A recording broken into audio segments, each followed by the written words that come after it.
All right, welcome everybody. Thank you to this event here at Humber College and hybrid online with Zoom. This is a really special event. I'm really excited to get into it, but we're going to start first with a land acknowledgement from Michelle Robinson. Oh, great. I'm really honored to be here, folks. So thank you for having me. I'm seeing the notice saying low systems resources, so I apologize. I hope it's coming through clear.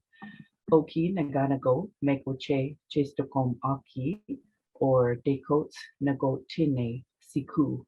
My name is Red Thunder Woman. My married English name is Michelle Robinson, and I use she and her pronouns. My Dene lineage roots me in the land of the Great Bear Lake tribe in Treaty 11. My name is Dekot Nagotine Siku. My people wore rabbit skin, so it's been referred to as the land of the hair people. I'm a native to Turtle Island, and my Dene nation is a visitor to this area of Clincho Tine Indahe in Satu Dene, meaning many big dog town, named after the Calgary Stampede. I was born in Calgary, or in Blackfoot Mokinstis, as Michelle Elliott, an English name, which has afforded me privilege in an English colonial world. My mother is Northern Slavey Dene or Satu Dene, but my Indian Act imposed status card by the Canadian government says Yellowknives Dene. Through my father, I'm a daughter of the Mayflower and a daughter of the American Revolution while having a Canadian Indian Act imposed status card, which is a colonial construct by Canadian policies meant to divide Indigenous peoples' inherent rights.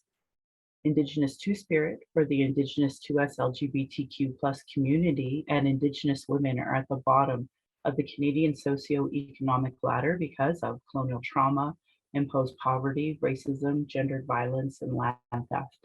I do not speak on behalf of all Indigenous, but I share a little bit about my journey as I walk the red road. As a Dene woman, I've even attempted to run. I've joined harmful colonial parties, spent money to be at expensive conventions, left my home to travel to those conventions just to vote on incomplete policies that still allow for incarceration, a denial of justice, denial of health services, racism, colonial trauma, and genocide of Indigenous and Black peoples. So I see my work that I have to continue and reports to advocate for and attempt to work within these systems meant to harm me and my community. I think of all of this today and hope that we honor the many Indigenous lives lost for this so-called country named Canada. I hope you see your role in the importance of stopping harm, and as a citizen, see your role in reconciliation and as a treaty partner. Pride Month should never be one month. It's important to understand that the straight agenda and gendered violence was and is forced on this land by Christian outsiders. Land acknowledgements are critical for creating a safer space for Indigenous, as well as honoring the host as a guest and acknowledging your role as a treaty partner in a so-called time of reconciliation. It's important land acknowledgements have that meaning. I encourage you all to introduce yourself with an acknowledgement of your ancestors, stories of displacement, and how you perceive your role as a treaty partner, a citizen of Canada, a refugee, or other land displacements. So we as Indigenous people know how safe you are to be around. If you don't know how to pronounce your local Indigenous names, if you don't say your pronouns, won't say your story of origin, won't acknowledge stolen lands, won't acknowledge imposed economic oppression or your role in reconciliation, I determine how safe you are to be around my community, my family, and myself. Understanding land acknowledgements and their importance is Indigenous 101 because it immediately addresses colonialism, oppression dynamics, broken treaties, and lies taught today in Canadian schools nationally. That's why settlers and those who call themselves Native Calgarians or whatever town you might be from, show me that you don't have Indigenous 101. Jesse Wente's book, Unreconciled, explains this perfectly, as do many other Indigenous authored books. Land Back is a movement that could save the planet from climate change created by colonialism, but it would also be a part of that treaty partnership and meaningful reconciliation and honoring global initiatives like the United Nations Declaration of Rights of Indigenous People. I honor the Blackfoot and the elders as the members have been kind to me on my Red Road journey. Elder Red Crane taught me how to pronounce my spirit name in Blackfoot, and Leonard Kenny taught me how to pronounce my spirit name in Satu Dene. My humblest apologies to any Blackfoot and Dene language keepers as I try to learn proper pronunciation. So I'm speaking to you on the lands of the Niitsitapi, which is the Blackfoot Confederacy. The Blackfoot south of the opposed US-Canadian border are the Blackfeet. North of the border are the Siksika, Kainai, and Piikani of the Confederacy. These lands are Treaty 7, signed September 22nd, 1877. The signatures that include the Blackfoot Confederacy, the Wesley, Chiniki, Bearspaw Nations of the Stoney, and the Dene from Tsuut'ina. I acknowledge all First Nation, Métis, Inuit, status and non-status across Turtle Island as the keepers of these lands.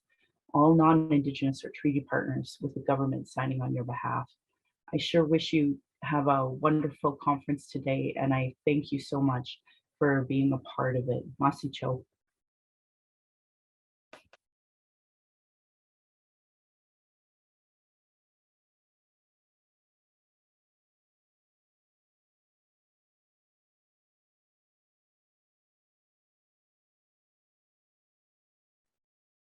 I was muted there. I, I was just saying, thank you for that. That was lovely and quite powerful. I'm Daniel Baer. I'm one of the hosts today. This is an event hosted in part by Humber College and Humber's Center for Social Innovation, UBC out on the West Coast there, and right in between the two at the University of Calgary. This is a really great event, and I'm so excited to have you all here. I just wanted to let you know a couple things before we dive into some more of the content. This is being recorded, and so we will be putting this up on some shared channels later on, hopefully. There's no media here that I'm aware of, but we did invite a few, but that's a whole other story, I guess. And I just wanted to let you know that we've turned on closed captioning to try and make this as accessible as possible to everyone. Today's event is really special and one that could not happen, I think, 5 years ago even. Today, we're celebrating the 4th anniversary of cannabis legalization. And I have to say, as someone who's been working in this field for about 20 years now almost, I did not imagine that scenes like this would be possible or normal, or that we would be here at Humber College, which is on the land of the Anishinaabe and the Hosanane people, that we would have catering, that we would have, I mean, 20 years ago, I also didn't imagine Zoom, but that's a whole other component of this, but this is a really important thing. So just wanted to let you know about the recording and the accessibility features. Today is featuring lightning presentations, but what are we talking about? We're really here today to talk about innovative approaches to discussing harm reduction and cannabis, particularly around young people. And what we're doing is upending a century of fear and stigma. But I think it's important to contextualize the moment that we're at. And I do that with a sort of a personal reflection on where I've come from in my journey in this area. When I was 16, I began consuming cannabis for medical purposes to deal with the effects of a serious assault that left me with traumatic brain injury, broken bones, PTSD, and nerve damage. And I had no one to talk to about why or how I was consuming cannabis. I felt very alone. I also felt fearful that I was going to be arrested, and my trauma and my pain had to remain my own.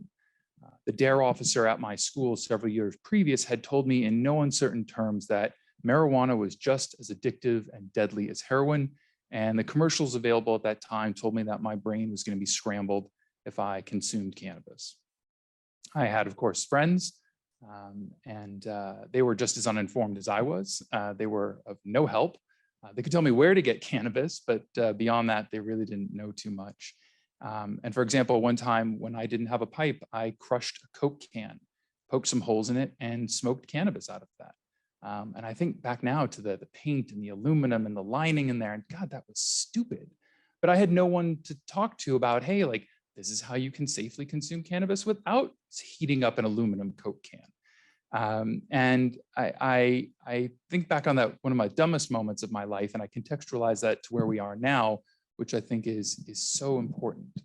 Because today, due to the widespread social change and the opportunities created by cannabis legalization, we're here and we can have honest, evidence-informed conversations about what harm reduction is and how we can avoid stigmatizing cannabis consumers or pushing them away from public health practitioners.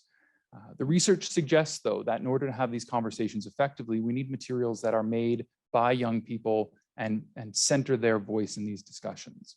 And it's important that we really acknowledge that I think a lot of these programs today, that's the heart of what we're talking about. The harm reduction may be the title, but really what we're talking about here is the centering of youth voices and the empowerment of voices to ensure that we're not doing a top-down approach. We're not sort of paternalistically telling people what they need to do, but that we're listening and responding to them. There is no doubt, DARE is dead. And today we're going to highlight what the next generation of cannabis education initiatives look like and how we can keep Canadians safer and having safe and enjoyable experiences with cannabis, not by scaring them or admonishing them or lying to them, but by discussing cannabis as it is, a relatively harmless drug that nevertheless does have potential harms. And thankfully, many of those harms are being better understood. And along with that understanding, we can also think about how to mitigate those harms for those people who find themselves in use patterns where those harms are increased.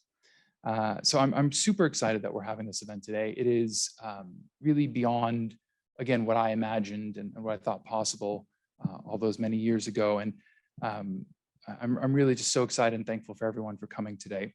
So the order of events today is that we're going to start with a short overview of harm reduction presented by Emily Jenkins from UBC. We'll then move into an overview of the TRACE project that Emily and Rebecca have worked on together. I'll then talk briefly about the Out Misinformation campaign, which I have shamelessly plugged on both sides of me here. I could zoom in more with this camera. It's got the capabilities, but I'm very purposely not doing that. And then after that, we are going to have 4 lightning presentations from really amazing groups doing great work here about cannabis in Canada. And then after that, I think comes the highlight of this, is when we're going to have a youth panel discussion about sort of the future of cannabis harm reduction, what they're seeing, what they'd like to be seeing, and really thinking about how that youth voice can be centered more. And then after that, we'll have some question time, some networking time. We're doing all of this in 2 hours. It's ambitious, I know. And in order to hit that target, I'm going to stop talking now. And I'll say, Emily, you're up, and take it away. Thanks, Daniel. All right. I wanted to start off by saying that I am joining everyone today from the University of British Columbia, where I live and work on the traditional and unceded territories of the Musqueam peoples. I'm thrilled to be coming together today with such an amazing group of people to discuss innovations in harm reduction for youth cannabis use. As we get underway, I wanted to take the opportunity to provide a bit of an orientation to the event and approach taken. Specifically, I want to talk about what we mean by harm reduction, its history, what it is, what it isn't, common misconceptions, and how it relates to youth cannabis use. Once we're on the same page about this, I think we'll be ready to get going with the interesting stuff. So harm reduction at its core is about reducing harms in the context of risks. That's the takeaway. And so while we're talking about youth and cannabis use today, I think it's important to consider some of the other really important or common harm reduction approaches that we utilize in our everyday lives to reduce harms of inherently risky behaviors. Next slide. For example, when driving cars, which is an extremely risky behavior that most of us engage in, we mitigate the risks by imposing rules such as speed limits and the use of seat belts. Next slide. Likewise, for those of us who ride bikes, in many jurisdictions, helmets have become mandatory as an evidence-based public health approach to minimizing the harms associated with this activity. Next slide. And so you can see, most of us are actually on board with harm reduction. Where this paradigm becomes a little more divisive is in the context of substance use, and in particular, youth substance use. However, I'll argue as I move through this part of today's presentation that actually harm reduction for youth should be considered just as obvious a course of action as a seatbelt is to driving. Next slide. Harm reduction in the context of substance use emerged in the late 1980s alongside the rise in HIV infection in Canada. It has continued to evolve and involves a range of strength-based and health-promoting policies and practices which seek to reduce the adverse health, social, and economic factors that contribute to substance use harms. Harm reduction is based on an understanding that many of the harms of substance use are socially determined, requiring solutions based in social justice. Next slide. One of the great aspects of harm reduction is that it's an inclusive approach that applies across the spectrum of use. Therefore, it's relevant to those who are abstinent, through to those who experience what may be termed problematic substance use or substance dependence. Next slide. In this way, harm reduction is about meeting people where they are at. Next slide. However, I also want to acknowledge that for some people, the term harm reduction leads to feelings of fear, including a concern that harm reduction in some way encourages or promotes substance use. It does not. Central to this orientation is an acknowledgement that there are real and tragic harms and dangers associated with some drug use. It does not encourage or promote drug use. Next slide. Okay, so now that we're all on the same page about what we mean by harm reduction, let's talk about harm reduction in the context of youth substance use. In this domain, harm reduction represents an alternative orientation to substance use education and intervention with the potential to overcome pitfalls or shortfalls of existing programs. Next slide. Many years ago now, Bach and Morales argued that in social contexts in which drug use is positively reinforced by peers and youth endorse positive effects of drug use, abstinence and prevention approaches to substance use are, quote, a form of denial by adults about the actual behaviors of teenagers and young adults. Next slide. Further, there are notable limitations to current approaches to substance use education. School-based approaches to youth substance use have dominated and have consisted largely of didactic approaches that focus on the transmission of knowledge and emphasize the risks of substance use, with young people positioned as passive recipients.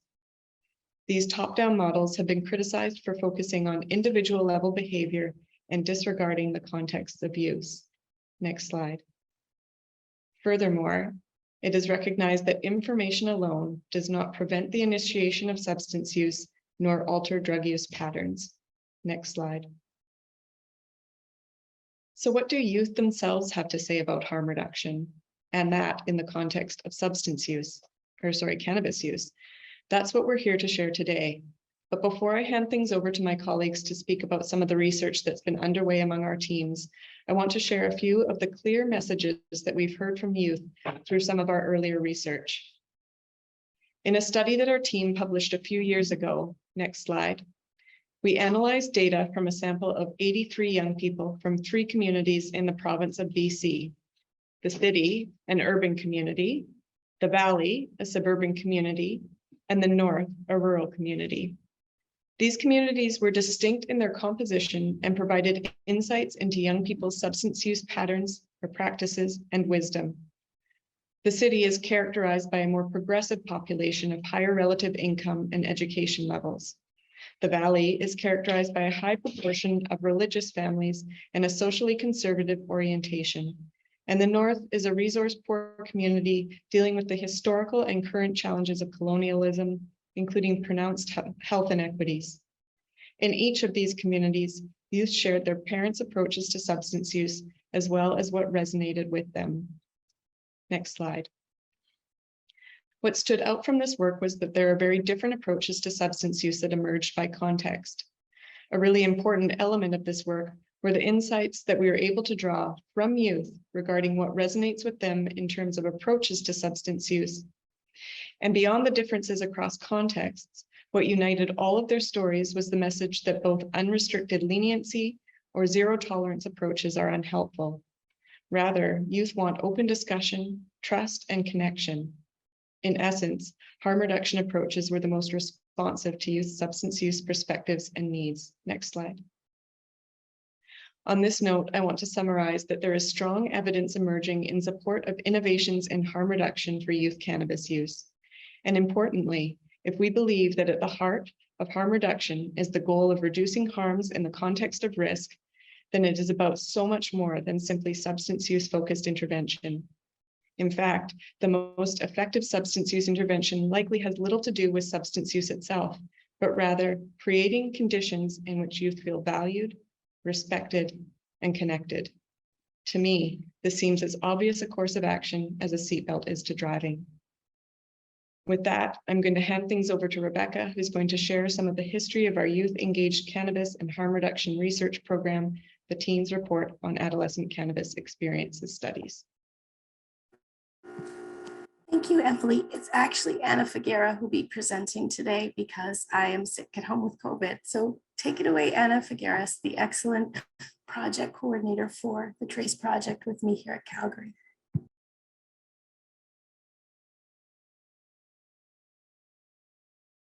All right. Okay. Thank you for that. Yes, I was just going to say that Rebecca's feeling a little bit under the weather, so I am stepping in. So hello, everyone. I am here to talk to you about TRACE, and this program is actually funded by the CIHR. The main investigators in this project are Emily Jenkins as well as Rebecca Saw. And so far, there have been 4 projects undertaken by the research team, building over a decade of research. The research itself seeks to engage youth to understand their experiences and to develop cannabis education resources. So TRACE stands for, as you can see on the left, Teens Report on Adolescent Cannabis Experiences. The first TRACE, it was primary data collection. The second one, it consisted on knowledge translation projects. And there was a creation of a brochure called Teens Public Health Messages about Cannabis. On the third TRACE, there was a creation of a film-based resource called Cycles, which was designed to pretty much support dialogue in classroom settings on the topic of decision-making related to cannabis use. That leads us to TRACE 4, which took place between 2016 and 2018. And in this project, it sought to understand how parents who have used cannabis and or who use cannabis address the cannabis conversation with their children. And of course, due to the timing, this is in the context of legal change. In addition, the study identified the gaps in resources available for parents. So at the end, when it came to the findings, TRACE 4 suggested that we need to create supports for adults that enable clear and credible communication about the known risks of cannabis use, and also that we need to challenge our assumptions that parents are abstinent or that they hide their use in the family context. And this leads us to TRACE 5, which is the current version that we are working in right now. In terms of status, we have completed data collection and we are right now moving on to data analysis. So you may be wondering, what led to this study? So we know that cannabis education uses a very universal approach that conceptualizes all cannabis use by youth as the same, as very equal. However, our youth engaged research indicates that these approaches do not necessarily resonate with many youth because it neglects the culture as well as the context that shapes cannabis use. Also, we know that problematic use of substances can be higher among groups experiencing structural inequities. And we know that these specific groups are quite often left out of the conversations about cannabis education. So what is the goal of the study? We are identifying how youth outside the mainstream perceive the potential risks of using cannabis, and also to include youth as co-developers of harm reduction messages. And in the study itself, we interview 56 youth online from all across Canada, and we also conducted 4 focus groups as a way to member check the things we initially heard from the interviews. So who did we interview? Most people that we interview were from Alberta, but we also spoke to people from BC, Ontario, Quebec, as well as Manitoba. Almost half of the participants identified as women, but we also interviewed people who identified as men, non-binary, transgender, non-conforming, as well as genderqueer. About a third of the sample identified as heterosexual, but the majority, about 62%, identified as LGBTQ+. Also, a third of the sample identified as white, but we had a wide range of ethno-racial backgrounds. In terms of financial circumstances, almost half of participants said that they were able to meet their basic expenses with a little money left over. And also, as you can see at the bottom of the screen, we asked our participants how often they use cannabis, and 76% said at least once a week. So let's talk about some preliminary themes. So we found that participants use cannabis as a strategy to support mental health and facilitate self-functionality. Also, when we spoke about health and social inequities and those experiences, they are based on various intersecting identities, and that can influence cannabis use. In terms of stigma, experiences with cannabis stigma can be experienced in different spheres. And there was an emphasis in experiencing stigma in primary care as well as mental health care.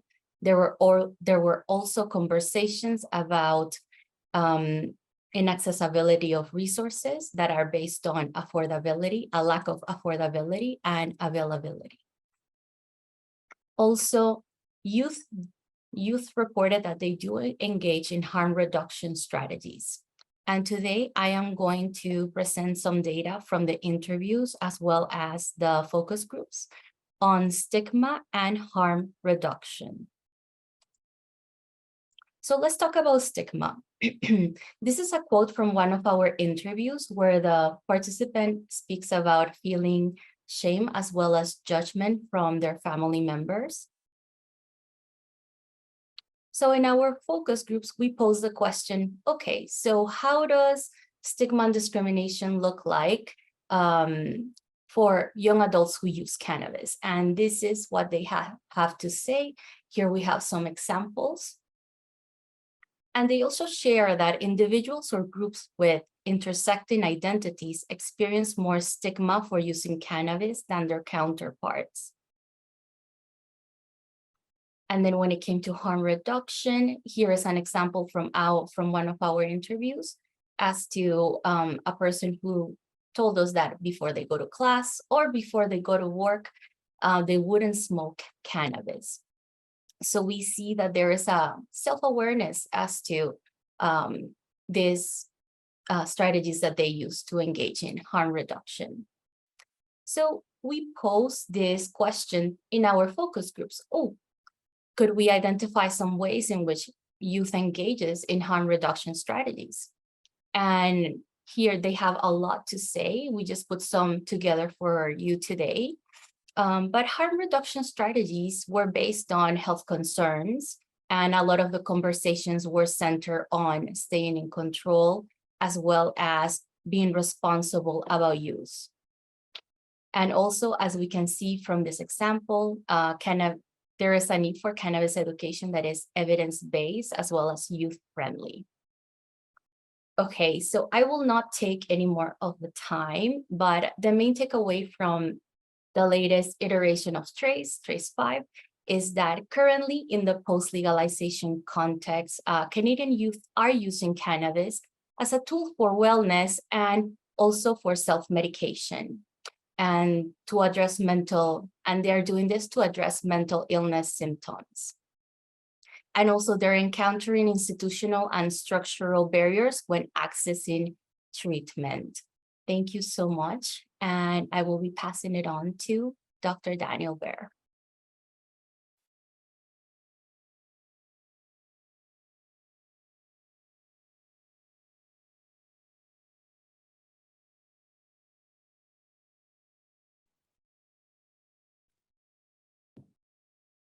Okay, Zoom keeps muting me, so maybe it doesn't like me or something.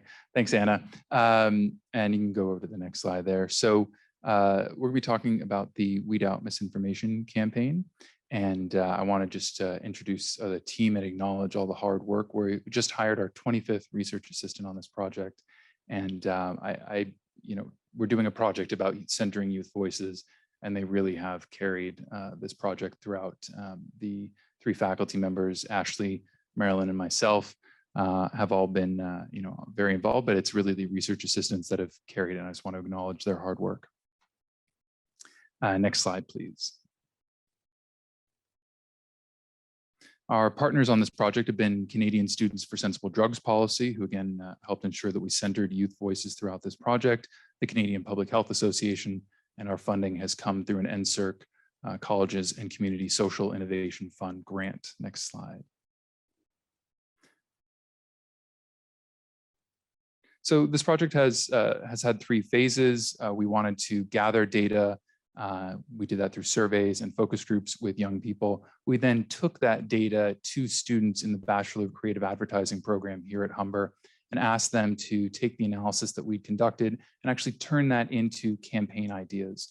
We then took those campaign ideas back to cannabis consumers, to bud tenders, and to public health experts. And we worked through all of the issues to come up with the Weed Out Misinformation campaign. We're currently getting ready to launch our evaluation. I know it says October 2022, but this is academics work, so we're like 6 months behind that easily, but that's fine. Next slide. So with our survey, we wanted to understand some key things. We wanted to get your basics about how they're consuming cannabis, but we also wanted to know who people trusted and what knowledge levels they had about cannabis, and also what sources they wanted to go to. Because we realized that there's been a lot of good work on youth harm reduction around cannabis and other drugs, but part of it is we wanted to start targeting it into potentially new channels where such information has not previously been delivered. So you can take it into the next slide, please, Anna. And one of the things we identified was that young people were going to places and individuals for information who they did not have a lot of trust in the information that they were getting from, but were not going to places where they did have trust about the information that was present. So we wanted to make sure that we developed our materials, not only with a youth voice, but targeted where those voices were telling us to put the materials where they trusted that information to come from.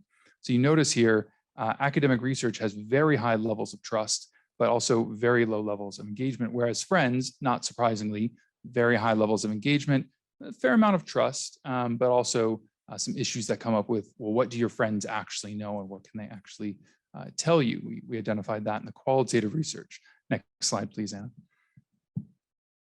And in our focus groups, we came up with some important themes. We saw that participants were concerned about cannabis. They enjoyed consuming cannabis, but they also acknowledged it might potentially have some harms, and they wanted to understand how to respond to those harms. They also wanted to consume cannabis in a way that fit with their goals. Not everybody wants to get high for the same reason or get to the same amount of high or get high in the same ways. And so ensuring that we understood that our materials acknowledge the variety of experiences for young people was really important to us. We also, as has been found many other times, identified that young people felt incredibly stigmatized by the information that was out there. And I remember one young woman talking about how getting on the subway right after she had smoked a joint was one of the worst experiences for her while high, not because anything bad happened on the subway, but because she could tell that other people were looking at her and could smell the cannabis on her. And she felt incredibly stigmatized during that experience and just felt like this nice, relaxing, enjoyable experience that she was having had turned quite quickly. We also identified, not surprisingly, that people wanted positive messages and that they wanted key players in their cannabis experience to be better informed. This included bud tenders, parents, physicians, many people who they were interacting with, but who they felt did not actually understand what it is they were consuming or why they were consuming. Next slide, please, Anna. Oh, that's a blank slide. Let's just move right past that one. Oh, there we go. I forgot I put an animation on that. Generally, I don't do that. So we created the Weed Out Misinformation campaign. I say we, but again, it really was the research assistants and the students in the Bachelor of Creative Advertising and our focus group participants who really created this, came up with the name, came up with the imagery. I mean, I was there to make sure that the stuff there was scientifically accurate, but beyond that, we really let it go and be led and directed by the young people. I've got several of my RAs in the room with me here who are nodding their heads, all agreeing. So, and I hope they're doing that out of genuine belief in that. We can go on to the next slide here. So we created what we called our archetypes. And these were different individuals who were supposed to represent different types of cannabis consumers. And we had a variety that included every kind of ethnicity background. We can go on to the next slide. We had all different gender identities in there. We made sure that people experienced, there should be one, maybe I put a bunch of duplicates in there. Oh, there we go, perfect. So you can see here, this was not the final draft, but these archetypes were in line with what our data identified as key individuals who were trusted by the community. And so each character or archetype here has a history, has a background, has a profession or a role in society that comes through in the variety of materials when you engage on the website or the various posters in there. We can move through to the next slide. And we created the Weed Out Misinformation website, which is getting some pretty good hits there, and it's currently in an evaluation phase. You can go to the next slide as well. And when we created the website, one of the things that we wanted to ensure was that there was also physical materials for in-store engagement, because we identified that bud tenders were an important resource, but weren't particularly trusted. And so working with bud tenders and young people, we created handouts. On the left, you can see a bag stuffer. I think about 10,000 of those went out in retail stores across Canada. And then we also have our cannabis consumption for bud beginners and weed whizzes, 2 different pamphlets that are available in some stores. And we're hoping to expand that as well, because we realized that the retail engagement was a side where harm reduction was not being discussed with young people, but an overwhelming percentage of people are now getting their cannabis from legal sources. And so it's important that that avenue, even if bud tenders are limited by law in terms of what they can talk about, we've got a bit of room here where we can provide information and takeaways for people when they're actually in the store. And the next slide, please. And one of the other things that we did, which I think is really important here, is we started talking about set and setting. Harm reduction is often considered in the case of cannabis around respiratory issues and mental health, but it's also important that people understand how and why they're making decisions around their cannabis consumption. And so set and setting is a classic idea in any drugs consumption discussion, and ensuring that you understand where you are here and where you are physically to make a good choice about how you're going to consume cannabis, and if you're in a safe space to consume cannabis. And this was something that had not been focused on a lot, but I think it's a foundational element. If you understand what is a good situation for you individually to consume cannabis, what works for you, for your set and setting, and where you're at, that's quite important. Here we go. And next slide, please. And so these are some of our archetypes, and I just wanted to introduce you to some of them. The woman on the left in the green shirt, if I remember correctly, she's a barista. The woman in the back with purple hair is a cannabis influencer. The young man in the front there uses cannabis for medical purposes. The young man in the back enjoys gaming. The woman in the blue dress is a teacher. And the woman in the back right with the purple is everybody's favorite aunt. And these are all individuals that were identified as being important in people's lives and wanting to be able to engage with. And so we built these characters around there. So that's all from me and the Weed Out Misinformation campaign. We're going to move now into the lightning presentations from the 4 other groups that have participating today. And so first up with that, we have Kia Ellis Durity and Scott St. Marie from Cannabis and Mental Health. Thanks so much, Daniel, and everyone for joining. We don't have a lot of time for each of our slides. I know my name says Kia, but I'm Scott St. Marie. Daniel, straight up respect and for the vulnerability and of you sharing your journey in like 3 minutes. Think about how many stories Daniel would have to share about that recovery and what he went through, and what a positive outcome and the difference you've made in everyone here. And I think of that with this project that we've had with Cannabis and Mental Health. We started this about 5 years ago when it was cannabis and psychosis. That was our job, to see and explore the link between cannabis use and psychosis, and what questions youth had, and is there a link, and is there a perfect causation, and what do we know, what don't we know? And we wanted to make it way more broad than that, to reach more people, to answer youth questions. Sorry, the next slide, we just went back one. So we created a online course called cannabisandmentalhealth.ca.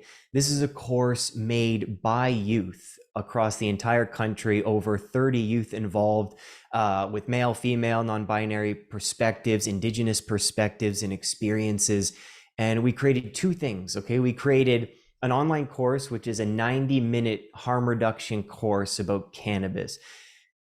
The more I know about cannabis, the more I don't know. It's so complicated. It helped, well, just for example, again, Daniel so much. I haven't used cannabis in 5 years because I've always gotten panic attacks, and it doesn't matter how little, how much, it just doesn't work for me. So the course and what we've done is it's so individualistic, and we give youth all the tools from youth perspective about harm reduction, how to use it safely. Here's what you can know about setting, dosage, strains, etc. So we made that for youth, which is a certificate course, and you get a LinkedIn badge and a certificate. And then we made a mentor guide. And a mentor guide, we'll go in detail, Kia will, is for parents, for educators, for youth allies who want to work, who do work with youth and want to share some tools and games to get the discussion going around cannabis and mental health and emotional well-being. So those are the two products that we have under the brand of Cannabis and Mental Health, and some awesome partners under the Schizophrenia Society of Canada, Mental Health Commission, Youth Rex. It's been a heck of a couple of years. So next slide.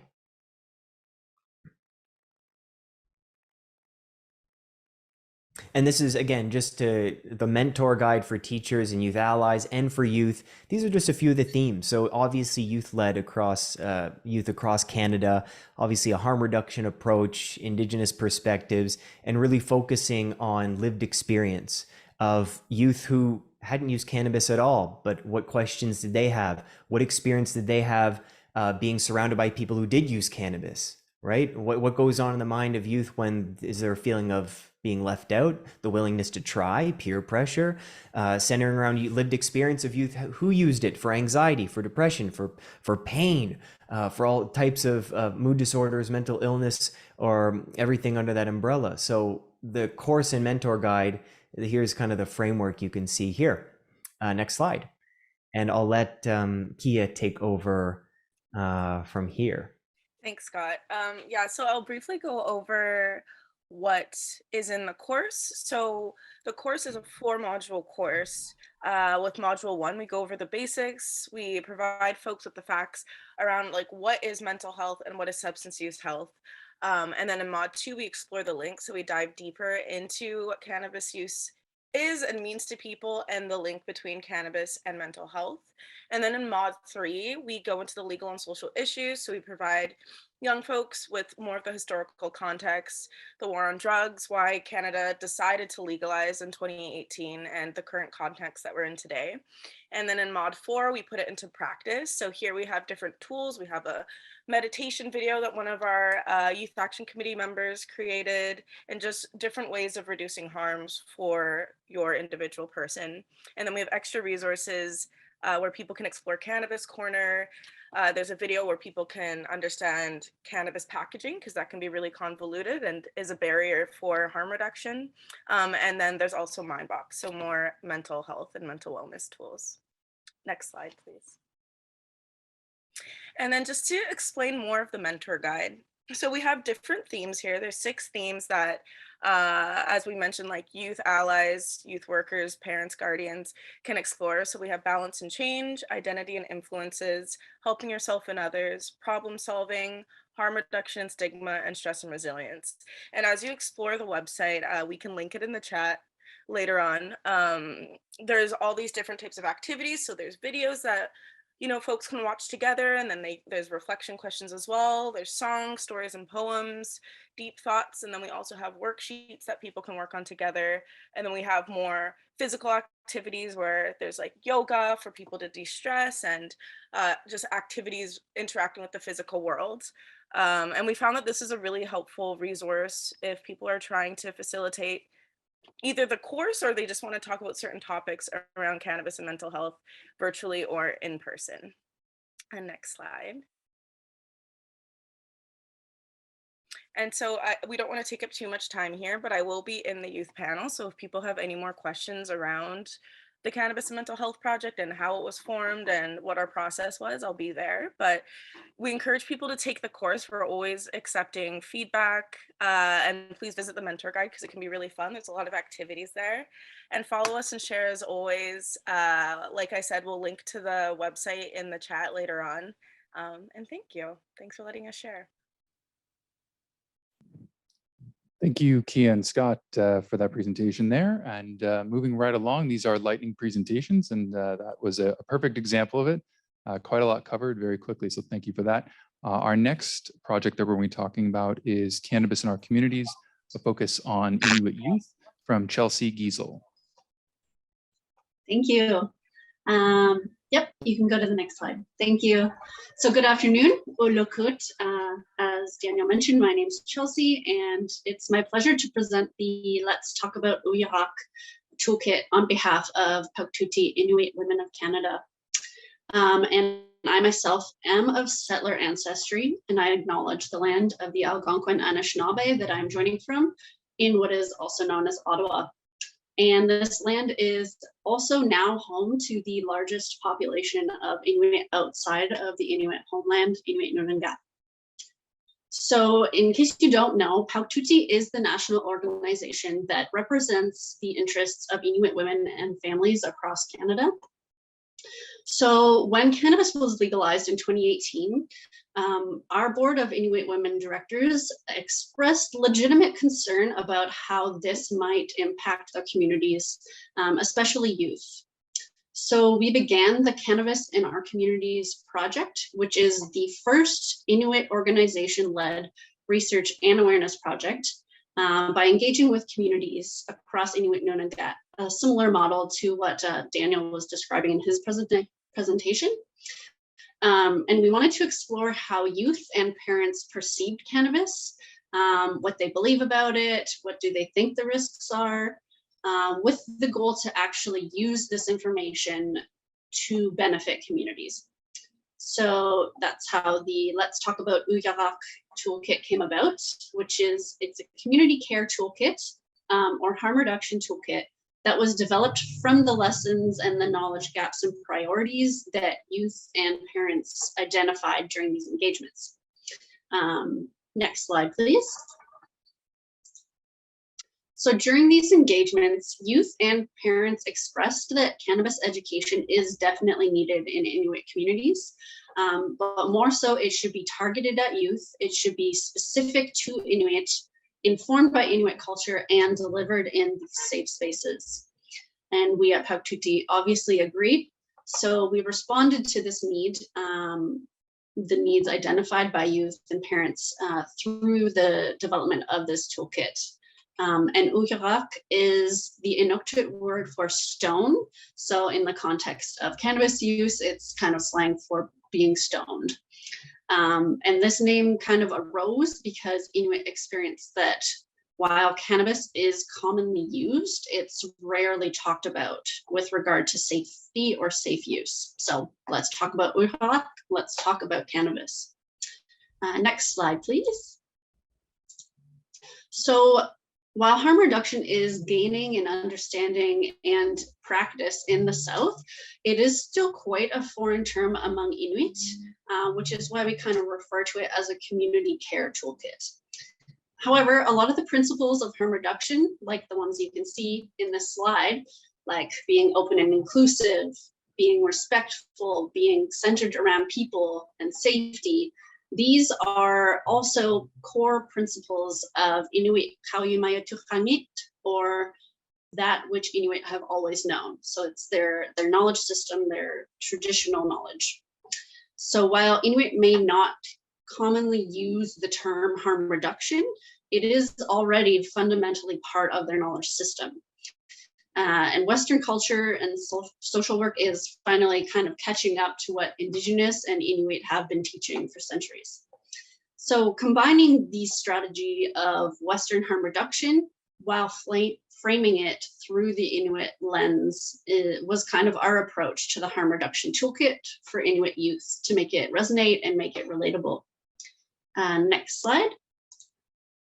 Thank you. So on the screen is a little bit of what the toolkit includes, and it addresses the diverse needs of youth by looking at cannabis use holistically, which again is a principle of harm reduction. But this also includes the layered reasons why youth might use cannabis or develop problematic cannabis use. And as the representative organization for Inuit women and families, Pauktuti focuses much more widely on social barriers and inequities, and we advocate for improvement in housing, employment, food security, access to healthcare and recreation, which are all factors that that can impact cannabis use by Inuit youth. Inuit youth in remote communities also have different access to internet, which is something we take for granted in the South, but it's few and far between in the North. And so we wanted to make the toolkit accessible in ways that are not only on the internet. While social media is still a huge factor and is largely used, we wanted to make it accessible in other places. So the traditional radio is still huge in the North, physical toolkits in schools and health centers, and posters and imagery in communities is still a big way to kind of reach that target population. And given that there's many dialects spoken across the North, we've also tailored the toolkit to youth by translating it into 5 different dialects of Inuit for use across the North. Next slide, please. Thank you. So youth were really central in this project as they identified the needs, their perceptions, their behaviors around cannabis, and some of the challenges that they see with regard to cannabis education specific for Inuit. And their role as kind of sharers in discussion groups really helped us identify these priorities that should be a part of cannabis education, like being Inuit-led, reflecting Inuit realities, Inuit imagery, and how we're going to share the toolkit. The youth also played a central role in an advisory committee that kind of guides this entire project. So all activities and all key messages are developed with the committee and also reviewed by the committee afterwards before anything's kind of published. And we had additional youth reviewers that were central in kind of fine-tuning the strength-based and Inuit-led messaging about safer cannabis use, like some of the messaging you can see here. So we really wanted to take, of course, the harm reduction approach of presenting information, making sure that Inuit youth are informed about the risks so that they can make their own decisions. So now in the last phase of our project, we are re-engaging with youth and communities to see what, if any, impact the toolkit has had. And we look forward to sharing results when they're available. And I wanted to thank our Inuit partners and youth that were involved in creating this toolkit, our funder, Health Canada, and please do take a look at the toolkit at letstalkaboutuyahak.com. And that's it for me. Thank you. Thank you so much for that, Chelsea. A really interesting project there, and especially highlighting the intersectional issues, complicating the response and the need to really develop materials with such a fine-tuned lens to them. So thank you so much for presenting that, and another great presentation. Next up, we have Heath D'Alessio from Canadian Students for Sensible Drugs Policy. And while I greatly enjoy all of these projects, I do want to just reiterate again the particular help and support that I found during our project's work with CSSDP and the road that was paved by their Get Sensible toolkit that was put out there. So thank you, Heath, and the floor is all yours. Awesome. Thank you, Dan. Thank you for the opportunity to be here today and for including us in the work that you did on the Weed Out the Misinformation campaign. It was really nice to kind of be able to collaborate in that way. So that being said, I'll jump into it. You can go to the next slide. It's just like our more branded title slide.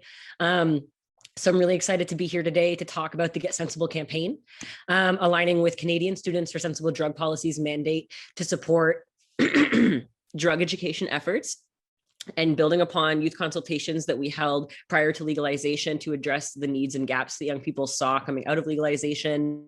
Get Sensible came about, funded by Health Canada's SUOP funding, to kind of respond to the calls from young people for the development and dissemination of realistic and evidence-based education for young people and by young people. And so you can go to the next slide where I'll introduce myself. My name is Heath, and I am part of a much larger team of entirely young people who you can get only a little bit of a taste of some of them in our slide here. And at its core, what Get Sensible is a community of young people of different backgrounds, experiences, and identities. And that's something that we definitely don't shy away from. And in fact, make a lot of space for talking about, you know, some of us are trans or queer, some of us are Black and Indigenous, some of us are disabled or neurodivergent. And we see all of that as huge assets that create like a well-rounded perspective for the work that we do, and an extension of our emphasis on lived experience because of how that shapes our relationships to cannabis, for example. And that being said, the mandate that we have, some of our key kind of pillars of our campaign are being entirely youth-led and doing mainly peer-to-peer outreach. So everybody on our team is under 30, from the grant writing to the graphic design, to the web development, to the creation of our content and our materials. Everything is done entirely by and for young people. And we employ a lot of peer-to-peer strategies, which are very scientifically favored in terms of what is effective education. Young people just get along with each other really well. And so that's kind of emphasizing one of the other pieces of our work, is that it's entirely rooted in evidence-based strategies and info, very much aligning with all of the stuff that Emily was talking about earlier, as well as being centered around harm reduction and lived experience. So moving away from abstinence-only education that is fear-mongering and judgmental and shameful towards more realistic harm reduction models that are compassionate and promote connection and community for young people. And then the last thing is our commitment to accessibility and intersectionality in the work that we do. And like the accessibility piece, I think I'll get into as we move forward, recognizing how many of us are neurodiverse and how different we all are. Like, we want materials that are for us, so it makes it a little bit easier. So you can go to the next slide. And when I talk about our materials, one of the main product outputs that we've had this year is our Sensible Cannabis Education Booklet series, which is a 3-part series of booklets with like a very fun, refreshing kind of design. I have some of them here. I mean, you can see the outside. They're available on our website for digital download, and then we can send physical copies out as well. They make really great like little coffee table reads. And there are 3 kind of focused specific ones, breaking down like our original, much bigger, more academic style toolkit to make it a bit more engaging. The first one is Cannabis 101 and harm reduction. So that's like the cannabis basics, the kind of Cannabis 101 science, as well as tangible harm reduction information that young people who consume cannabis or may consume cannabis should know. And that one is targeted more directly at young people. And then Cannabis in Context is one that is looking at the broader context around cannabis, that looks at the historical context, the legislative context, and socio-political contexts, because we do believe that effective education should go beyond the health effects and look at all the other factors that affect drugs and what they mean for us in our societies and in our communities. And that's one that is kind of for everybody. It's really good to sit down, like parents and kids can sit down together and read it and explore and learn together. And then the last one, the Guiding Principles of Education, is our resource that's more specifically tailored to youth allies and the people who support us. So our parents or our teachers, to give them the tools to approach cannabis conversations more confidently with young people. And then you can go to the next slide. One of the other things that we've done is that we made a collection of tearaway resources in a variety of different mediums to kind of pull highlights out, like the most tangible harm reduction messages that like we didn't think maybe young people would have to read a whole book to find.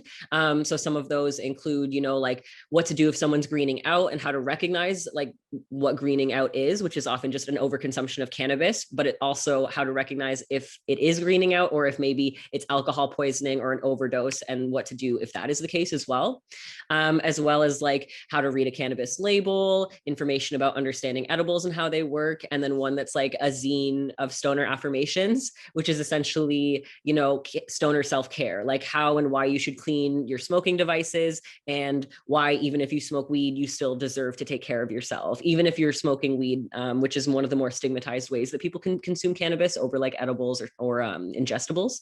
And so the safer smoking one has been pretty interesting for us because it's sometimes controversial, but that's what harm reduction is really about. And then you can go to the next one. We also explore some things like cannabis in the media and just other things that might be of relevant and like interesting for young people.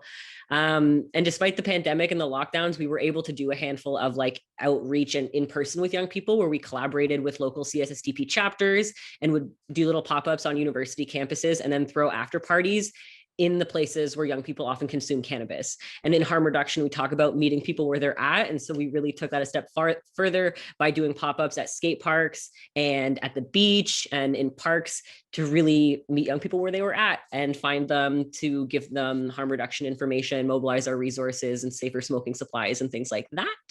And then you can go to the next slide. But also recognizing, you know, the limitations of in-person engagement over the past 2 years, as many have. We did pivot to online, but we saw something of an opportunity in that challenge in that young people spend a lot of time online. And as a campaign that's by and for young people, we all spend a lot of time online. So we kind of know the language of like memes and hashtags that young people are already using. And we see the cannabis trends whenever they come up on social media.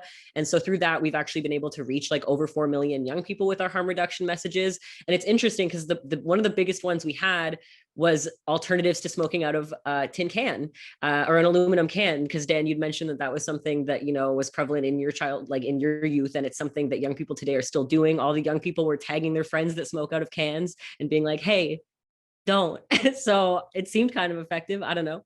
And then you can continue. We've got our Instagram. We're on TikTok, Twitter, YouTube. YouTube is one where we have a series of interviews that we shot with some experts and young people, like putting their perspectives together to really connect research to lived experience through like narrative storytelling. So we're really encouraging people to check those out. I can link them in the chat after.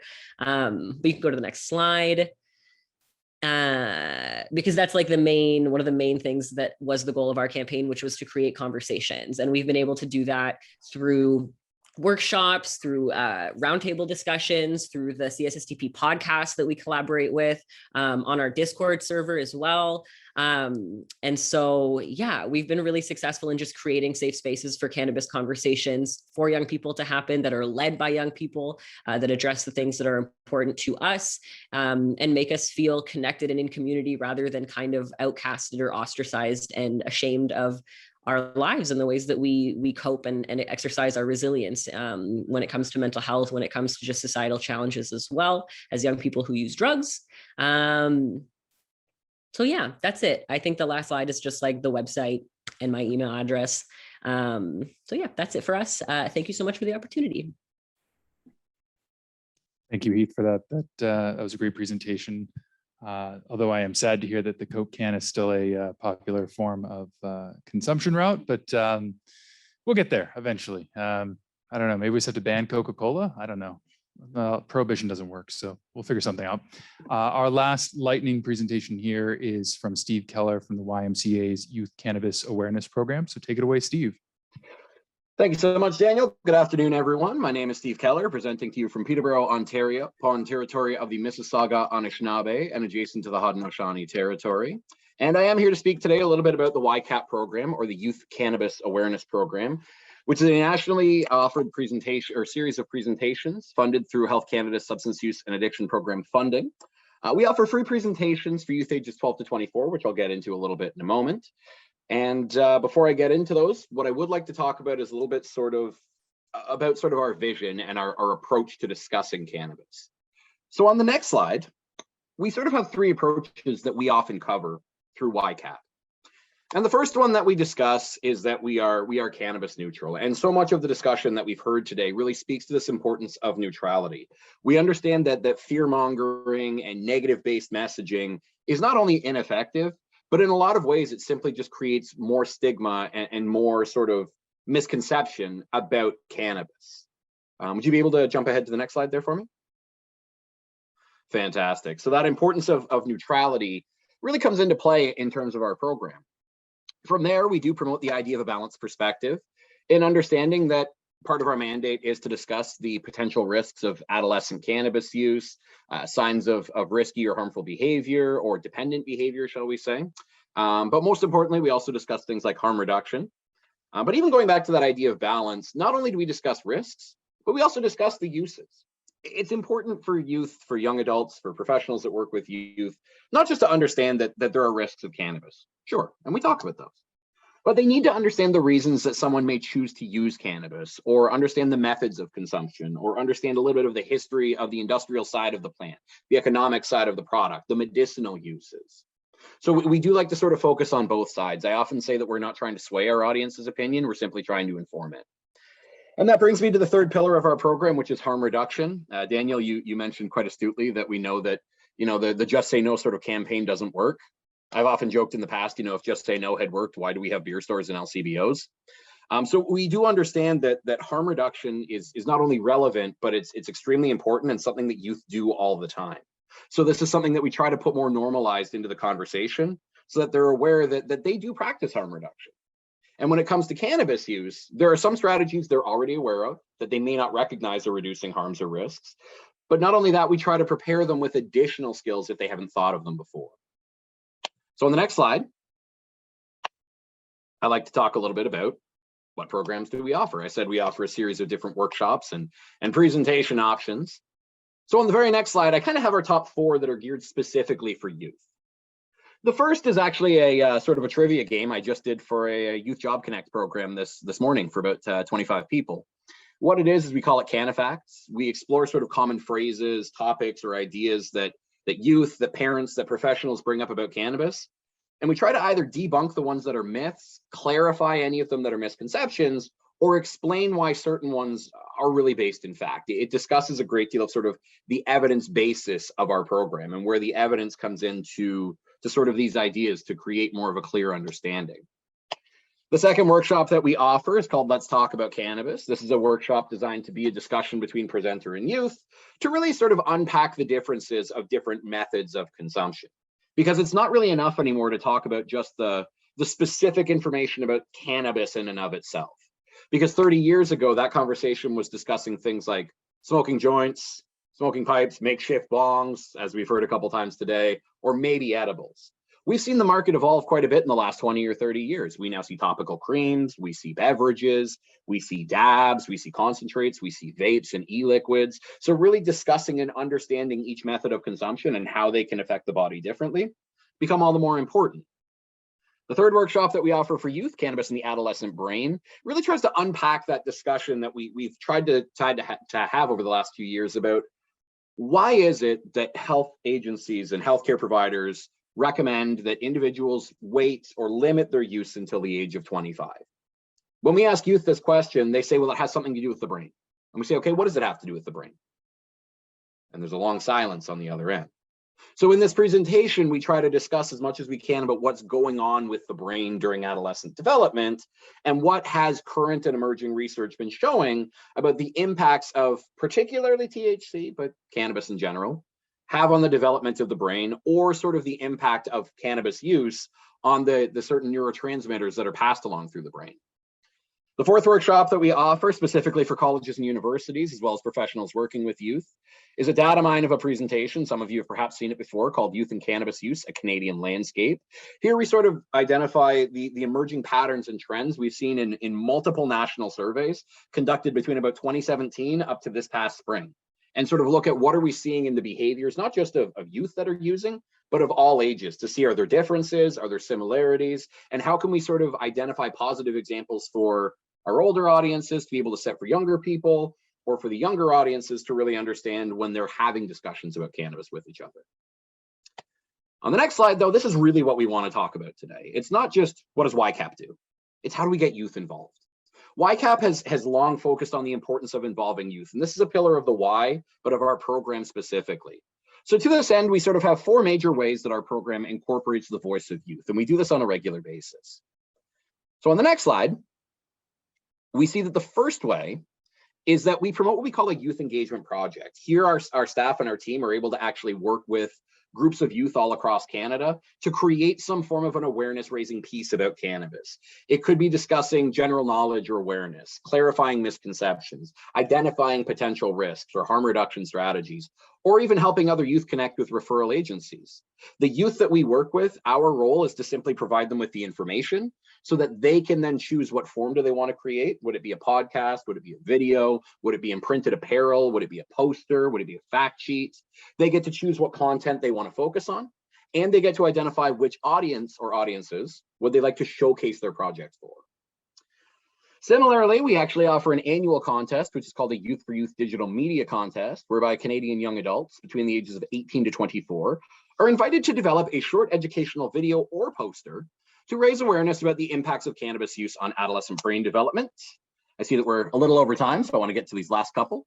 The third one is that we offer placement opportunities, and I love that I'm presenting with Humber today because I actually have 5 Humber students conducting placements with us right now, doing things like co-facilitation, joining on meetings. And the fourth thing is our Youth Advisory Council. And I'd like to end off on this because we're about to segue over into youth discussion.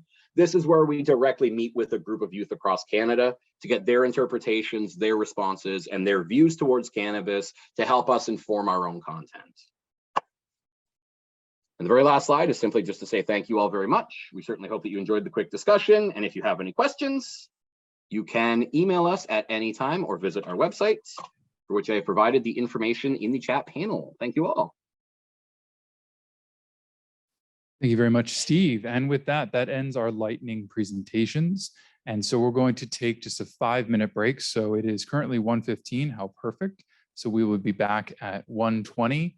So get up, grab a drink. We're gonna set up for our youth discussion panel to follow shortly. Thank you so much, everybody, for your presentations, and we'll see you in a couple minutes.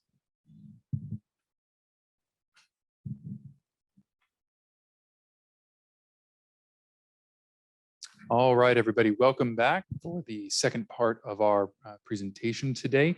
We're going to be having a discussion with youth leaders around cannabis issues. We've called it What's Next? Hearing from Youth Experts. And to lead that discussion will be Anna. And so Anna, take it away.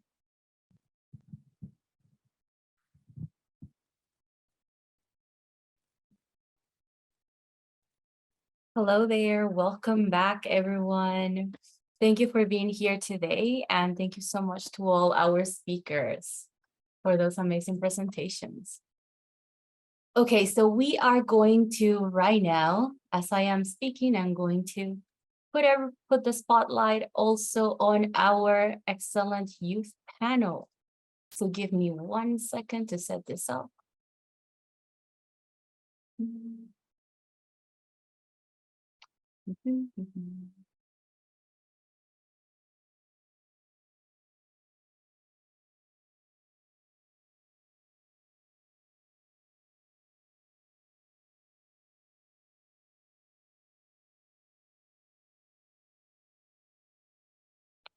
Okay. 1 second, everyone. I'm very sorry for this.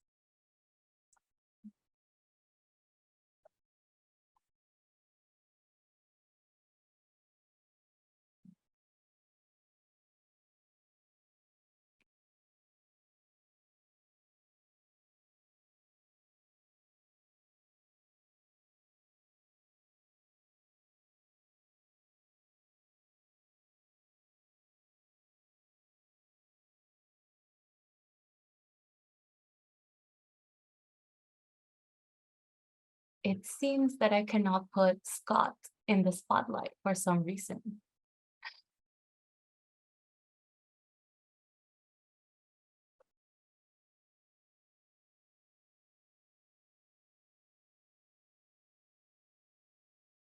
Rebecca, if you're able to hear this, if you can help me put the spotlight on Scott, that will be great. Okay, I'm not aware of that, but I'll see what I can do. Okay. I think we should just begin in the meantime. For sure. Okay, so with our youth expert panel, we will be discussing about implementation of harm reduction approaches in our research as well in our programs. And also how, in a way, we can engage in continuous improvement, right? What are we doing right? What are we doing wrong? And how can we keep these projects as well as research youth-centered, right? So I would like to take this moment to introduce our youth expert panel. From Cannabis and Mental Health, we have Kia as well as Scott. We also joining us are Danica, Alex, and Emma. All right, so they all have, they all have very different experiences with cannabis use, and as well as very different levels of advocacy and involvement in cannabis education programs, okay? So for our attendees, I just want to remind you that you can ask any questions at any point using the Q&A function, and you will be able to see it right down below. It looks just like the chat button, but it literally just has Q&A in it. So feel free to post any questions using that, okay? All right, so why don't we start? Dear panel, thank you for being here today. We want to know in terms of, maybe we could start by, what are your thoughts on the presentations that you just saw and all this research as well as programs that are focused on cannabis education from a harm reduction approach that target youth?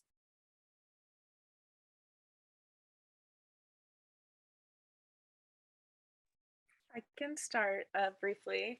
Yeah, I would say like it's inspiring and affirming to have like so many different projects focusing on harm reduction, especially with the focus on young people, and just seeing like the diverse age range that these projects are engaging young people at.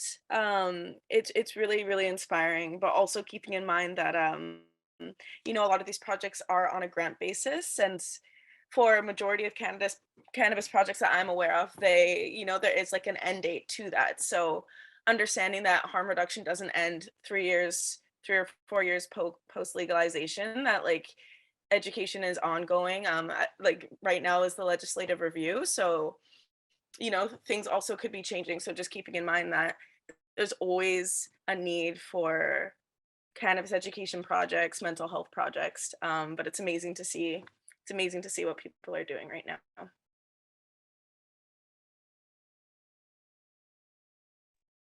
Yeah, kind of as Kia said, it's really cool to see all the work that's being done, especially regarding youth and cannabis use. And yeah, I just think it's really inspiring. And yeah, that's all I can think of right now. But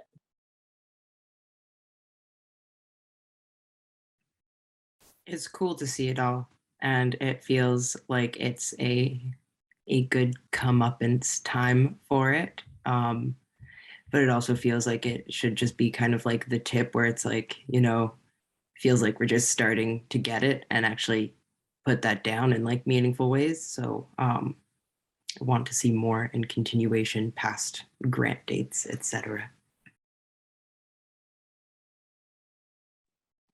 It really feels like the dawning of an age of inclusivity as far as cannabis in the world goes. Canada really starting off, getting the ball rolling for a lot of other nations, and we're just seeing like what we can do to help the people who are still underage, not legally able to purchase cannabis, but still knowing that they use them. It's nice to see that there's advocacy towards people to use it in healthy ways, as well as just to help themselves. So keep up the great work, everybody. It's looking phenomenal. Definitely. And I guess the itching question that everyone who's watching right now is like the first question that we have up right now. We are just dying to ask youth, what does the future of youth focused harm reduction for cannabis research? And right now, we're not only talking about research, actually, we're talking about the inclusion of this research to also in programs, in projects, nonprofit organizations that are using this information. How does that look like? And I know it can be a very heavy question, so feel free to think about it a little bit.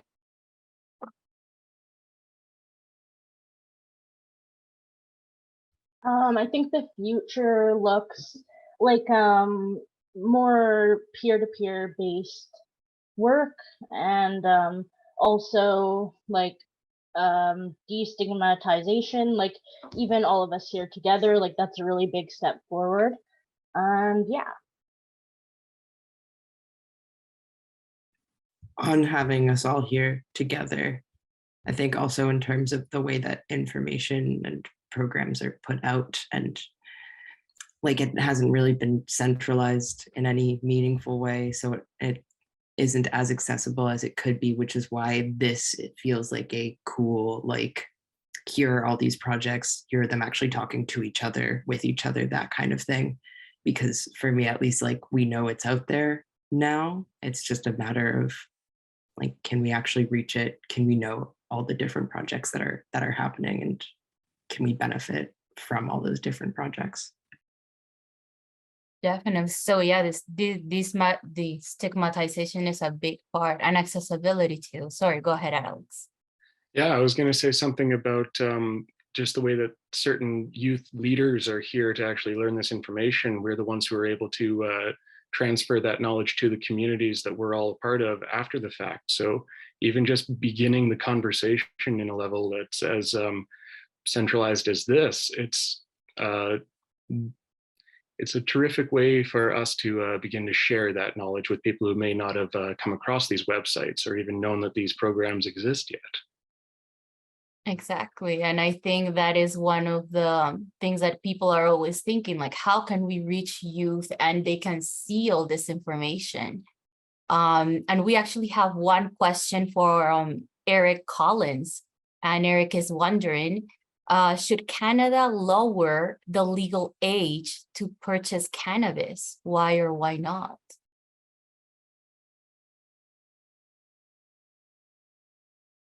That's a really, oh, Alex, you go first. You go first. No, please, Kia, go right ahead. I was just gonna say that's a really tough question.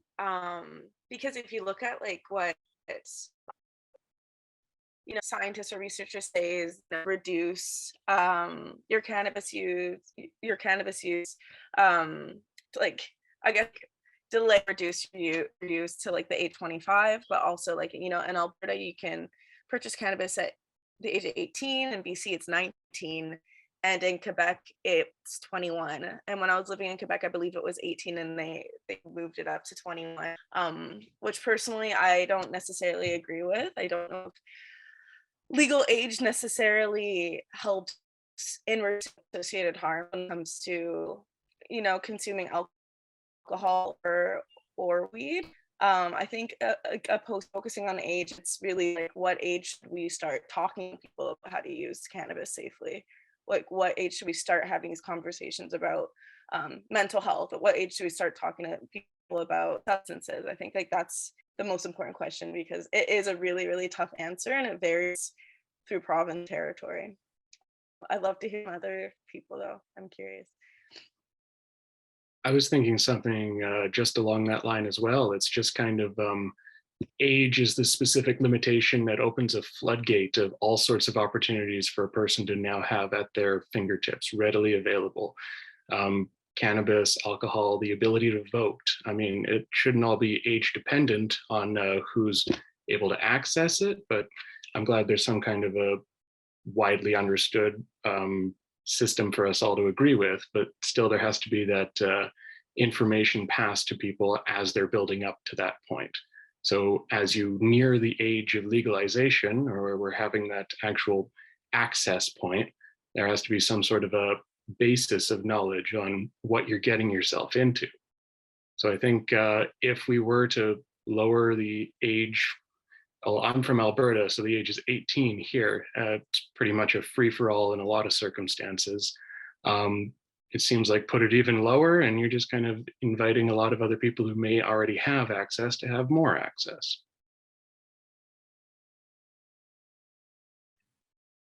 I come from kind of the Quebec perspective, because I was 18 and then it got switched to 21 within like 2 weeks of being able to purchase it. And I don't know, at least for me, like, only being able to purchase at 21 just meant I wasn't able to moderate my use in the same way that I would be if I had legal channels to go through. So there's arguments to be made for and against, but also just being able to control your own use or determine your own use how you like, I think.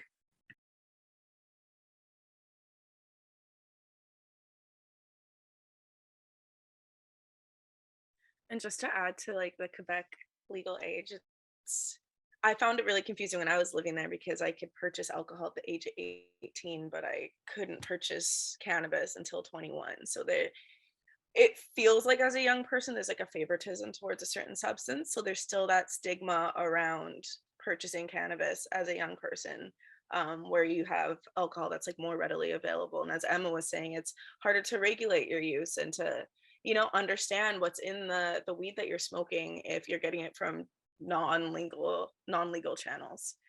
So that was really frustrating for me.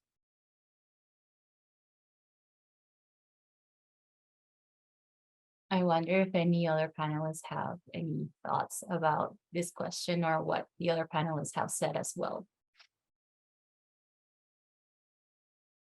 Yeah, I sort of agree. It's kind of on a case by case basis because, like research has shown, smoking weed at a younger age can be harmful. But at the same time, if there's not proper channels to go through when you're a young person buying the product, you're gonna do it through more dangerous valleys. So it's just kind of a hard question. Yeah, like I'm in BC, so where I am, it's 19. But if it were to be 21 or over, I could see it becoming an issue because, like people said, you're able to purchase alcohol but not marijuana. So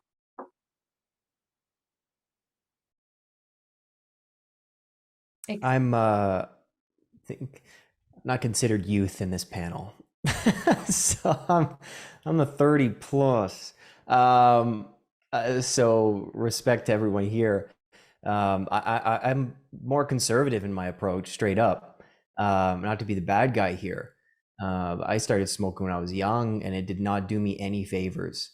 I'm the seeker. I wanted to know what the feeling was, and I always ask youth, what are you looking for in the experience? As I work with them and coach people in high school and kids, what are you looking for? What do you want to experience? What moment are you in now that doesn't seem to be good enough? It's not about escape. It's not about escape, but it's like, oh, weed makes me feel lighter. It makes me laugh more. It makes the pain go away. So obviously something in the moment isn't good enough for you to want something else. So to come to terms with that educational piece too, but there's an easy way to stop every single car accident in the world. We don't need to get in any more accidents. We just have to drop the speed limit to 5 kilometers per hour everywhere in Canada. That's all we got to do. But we don't. We got to make it 80, 100 because people need to get to where they're going, and there's an associated risk that we're willing to deal with as human beings. We're willing to say this many people are going to die every year, and we're not willing to go down to 5 kilometers per hour. Scary and strange truth, isn't it? That we weigh risks like that. I don't think the solution is to lower the age of legal consumption. But that's easy for me to say because I don't know what the solution is. It's like straight up. So I'm offering you that. And then Scott, what else do you have to say? I don't know. So right now, obviously it's not perfect, but I think in this group and everyone attending and watching, education at this point, I'd say let's keep it 18, 19, but man, let's start talking about it when they're in grade 8, grade 7, grade 6. And let's just really amp up the education and harm reduction about it. Because we all know here in the room, legal or not, I'm getting my hands on some when I wanted it, piece of cake. Yeah. Yeah. So there's a recognition on your part, Scott, that it will be there. And that is true. We need to maybe make an emphasis on education. Yeah. Yeah. Emphasis on, we're emphasizing maybe the wrong pieces. Emphasis on government stability and regulation versus individual autonomy. I don't know if we can depend on legal age or not and what the government can do. It's still what happens at home, what happens in the classroom, what happens during these events, to really take responsibility there.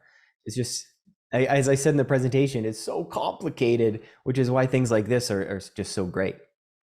Yeah, very nuanced. I think Danica, were you going to say something? Oh, I was just gonna say, yeah, I pretty much completely agree with Scott, what you said. Like, there isn't really a fix to the issue, and all we can do is kind of prepare people better. And yeah, to the question, the whole question that was asked, is no, I don't think it should be lowered, the age. But like I said, I'm from BC, and the age here is 19, which I find like acceptable, like 18, 19. So. Okay.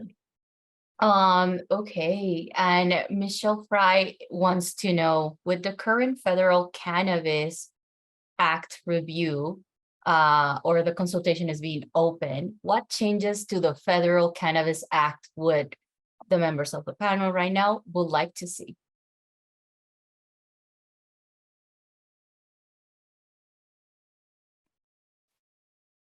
I've got a couple suggestions just as far as purchasing capability goes. So I know in Alberta in particular, certain levels of potency is limited in edibles to about 10 milligrams per unit.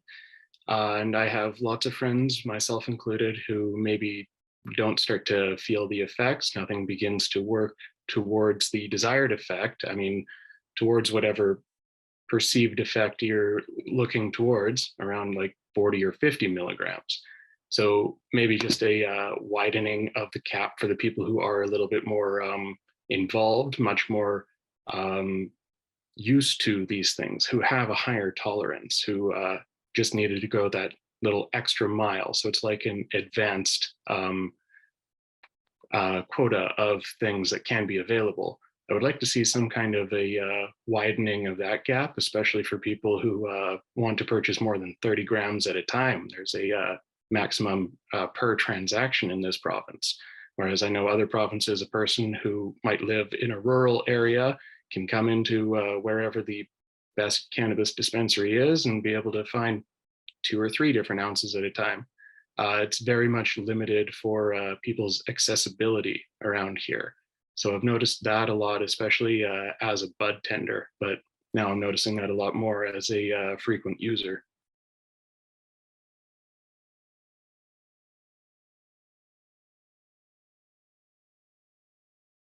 Does anyone want to add to what Alex said about what changes would you like to see with the review of the Federal Cannabis Act? Well, I was just gonna ask, it's kind of a side note, but I don't know like what the like market looks like in Alberta. Is it more privatized, or is it like what are the cannabis stores like over there? Like you said, you're a bud tender? I have been, yeah, for about 2 out of the 4 years I've been a bud tender in legal cannabis. From what I've witnessed, there's been a lot of private markets. Some independents are able to pop up, but it's majority corporate owned dispensaries, I suppose. A lot of them have locations in Alberta and Ontario, from what I can see, but then it's still scattered all over the place based on availability. Like there's the specific Alberta market that will allow only certain companies to produce and sell in this area. So it's definitely on the private track of limiting resources. Yeah. Cool. I was just curious. Thank you. No worries.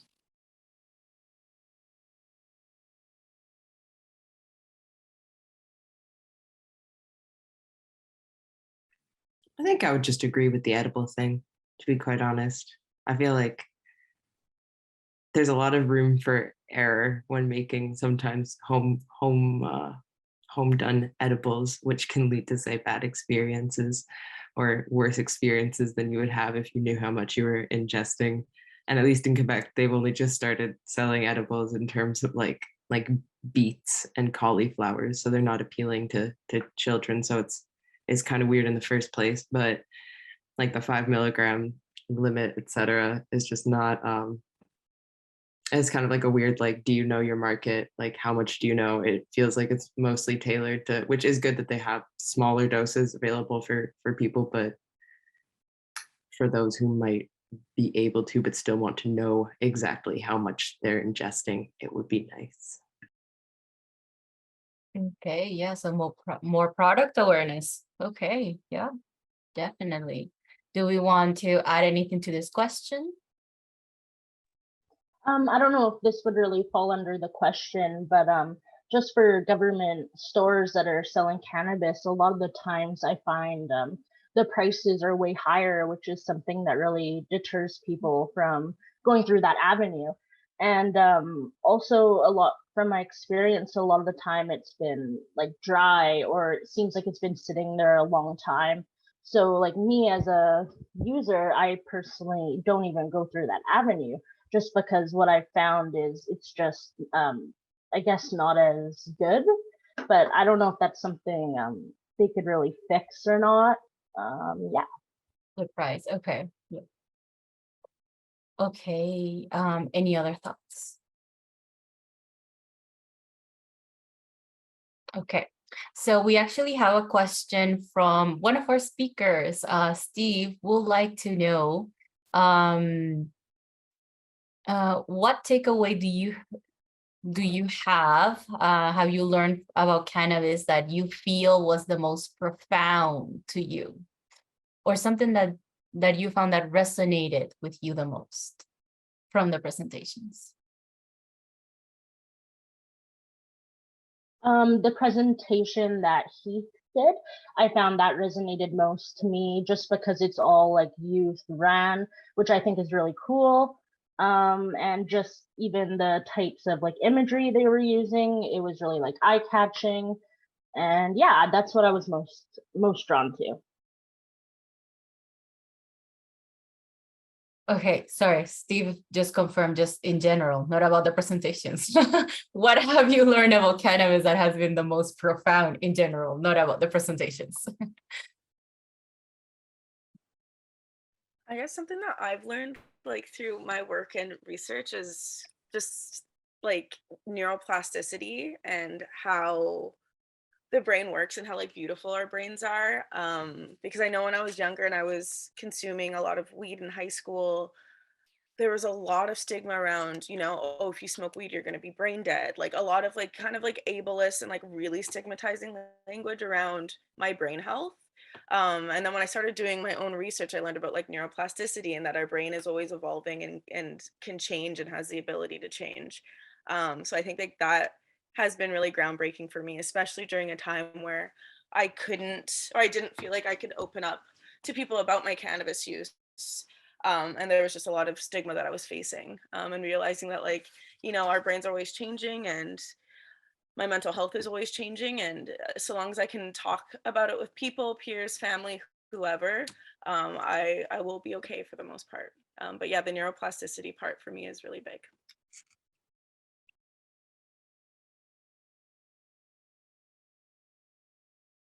This answer, I hope, isn't insulting to all the amazing presentations, but sometimes things just stick and you have no control over what sticks.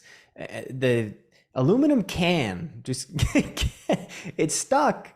I don't think we have any defined data about that. Maybe Get Sensible has more, but I am surprised that youth are still finding ways, obviously, unhealthy and healthy ways to consume. And I thought the aluminum can was old fashioned. I thought that was just my generation, and I was the bottled water guy with the pen and the aluminum foil, right? And you can find a bottle on the ground anywhere, and if you have a lighter, you're good.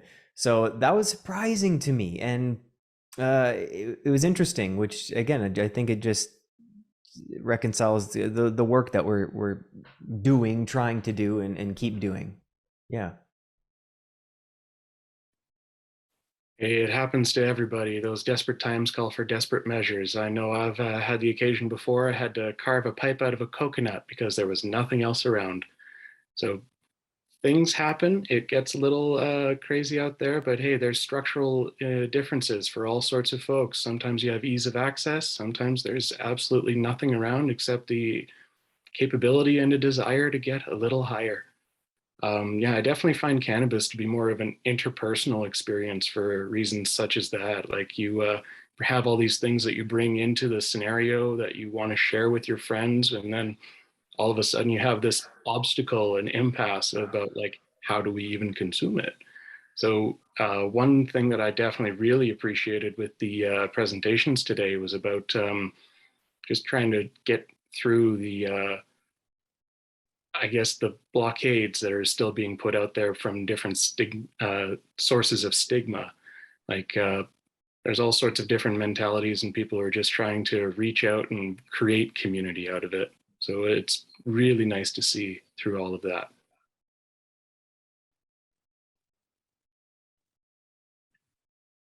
Though this is more of a takeaway from the presentations, because I would also agree with those points and Heath's points in the chat about I'm not surprised in the slightest that as maybe a younger stoner, that there are still many, many less healthy as well as healthier ways to consume. And I think that goes into a larger thing about stigmatization and all of that. And age of purchase and capacity like that. But I think the one presentation that actually stood out to me was I think the Weed Out the Risk one at the start with the like different situations and targeting harm reduction strategies towards that, because that wasn't so present even when I was a little bit younger. And it's good to see that that's being taken into account a lot more. Yeah, all those differences, right? Okay, so since time is coming, we are almost running out of time. So let's just do one more question. I guess we would like to know, could we know, dear youth expert panel, what is working and what is not working in terms of, I guess in this case, we're talking more about programs, the research that you have been involved in general. What is working and what is not working, or what would you like to see more of?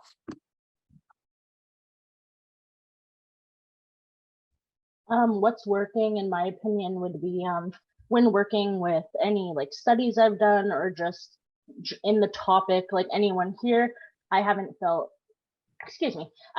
stigmatized at all, which I think is a great thing. And I think it's really awesome that the government gives out grants for things like this to be done. And yeah, I think that's definitely working.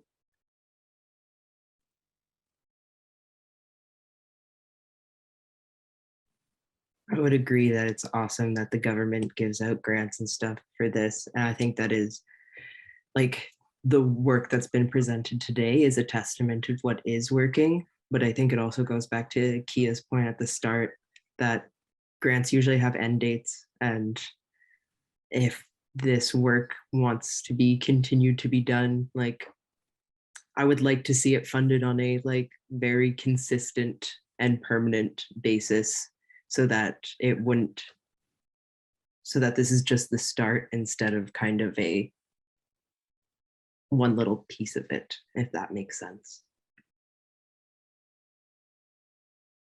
It does make sense. Okay, so yes, funding to keep these programs going. Yeah, definitely. And another thing, like this is just based off of my experience, and I think like COVID also made it a bit difficult where we're working online virtually, but I think like having events and like panels like this are instrumental, like they're huge and extremely important. But what I'm trying to work on is to not get stuck in like an echo chamber, and for my outreach to go beyond like cannabis related organizations, but also just young people that are in the know about cannabis. Like people working in this field.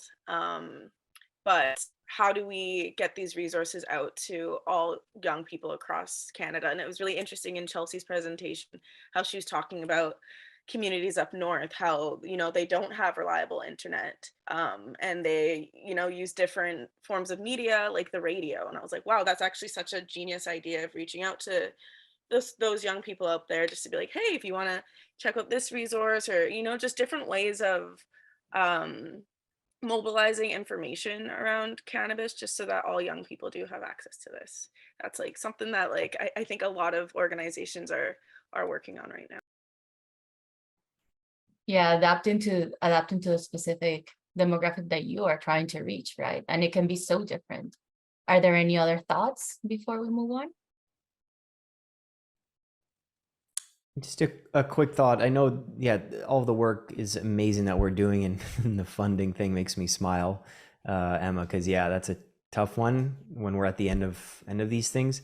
I just something came to mind. Something that's missing, I think, is today for youth when it comes to cannabis and emotional well-being is role models.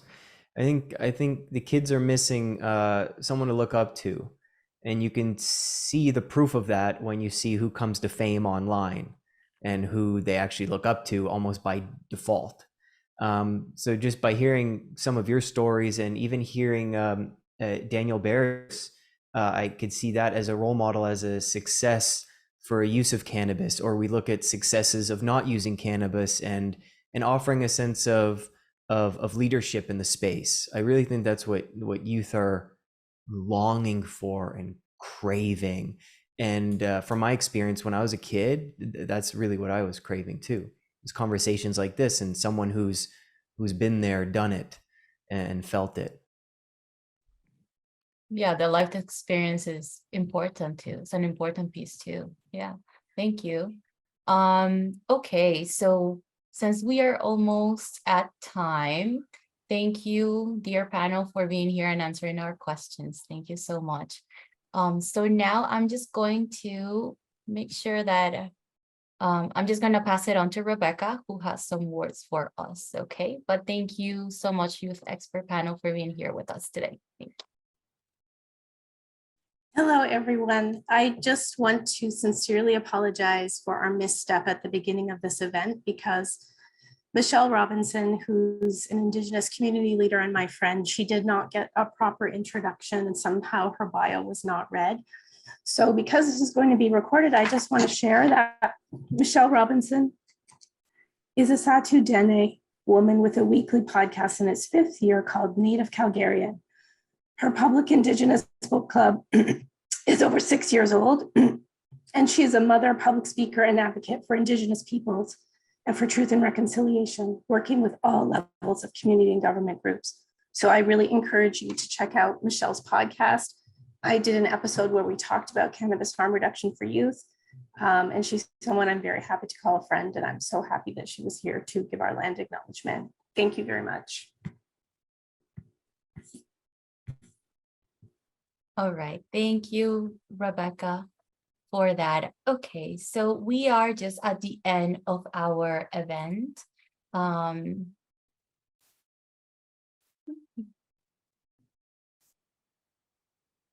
So if you have any other questions or any comments that you would like to make, just make sure that you use the chat function or the Q&A. I guess, Daniel, if you can close us off. Sure, thank you very much, and apologies for the oversight there on the introduction for Michelle. A couple of things just to wrap up with here.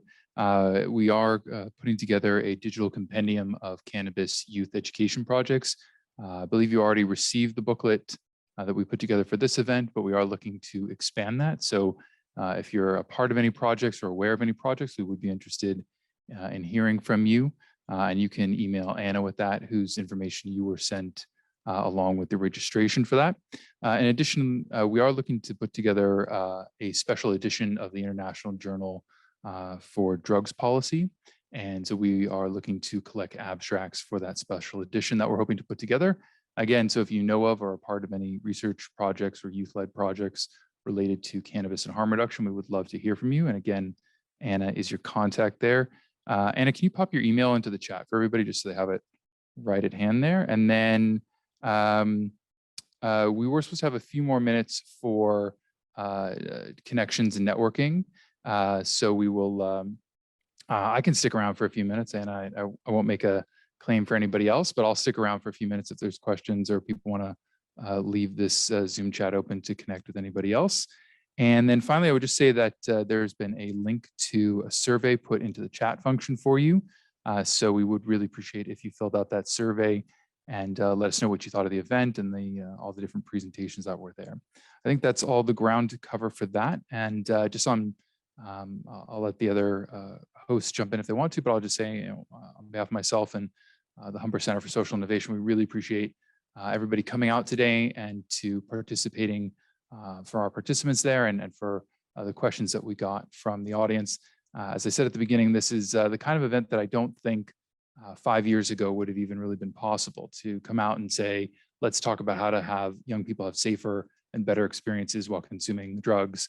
I can imagine the old Simpsons meme, won't somebody think of the children? Like, just, you know, and I would have done the Homer meme and like walked back into the bush. No, I never backed away from that fight. But I do think that we're hopefully moving past those times. And I think the presentations we've seen here today all highlight the, I think, genuine, not just appreciation, but involvement and leadership that we're taking from young people. And I have to say, I don't feel like I'm no longer a young person. I just turned 40.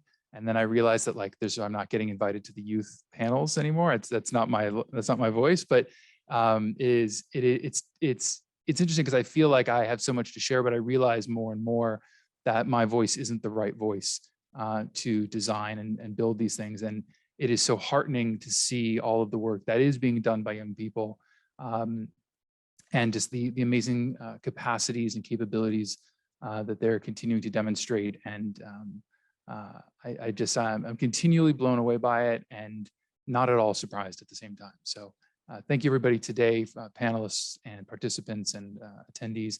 Thank you everybody for coming in person and for being here online. This is a really great event to put on and to plan. And I'm so excited that you all showed up and came to make it so special. Thank you very much.